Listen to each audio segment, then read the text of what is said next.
ভয়ঙ্কর সাহসী যোদ্ধা রঘু ডাকাত, আবার অনেকের চোখে সে নায়কও। টালিউড জমজমাট আধুনিক মোড়কে সে ঐতিহাসিক চরিত্র রঘু ডাকাতে। সে একজন ডাকাতি নয়, বরং প্রতিবাদের প্রতীক, সামাজিক বিদ্রোহের নাম। দেবের রঘু ডাকাত মন কেড়েছে দর্শকদের, বক্স অফিসও বেশ চাঙ্গা। 7 দিনে সিনেমাটির আয় প্রায় 4 কোটি রুপি।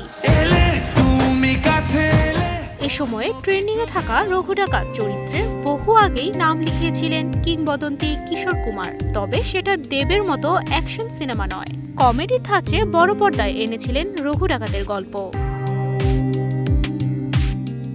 কিশোর কুমার ও অনুপ কুমার অভিনীত হাম দো ডাকু ছবিটি মুক্তি পায় 1967 সালে।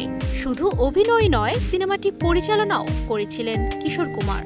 ডাকুর গল্প হলেও সব ধরনের দর্শকের কথা মাথায় রেখে সিনেমাটি নির্মাণ করা হয় কমেডির আদলে।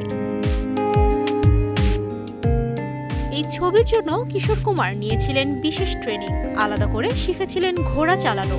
এত কিছুর পরেও বক্স অফিসে তেমন সাফল্য পায়নি সেই ছবি। রঘু ডাকাতকে শ্রদ্ধা জানাতেই নাকি হাম দো ডাকু ছবিটি তৈরি করা হয়েছিল বলে মনে করেন সিনে সমালোচকরা।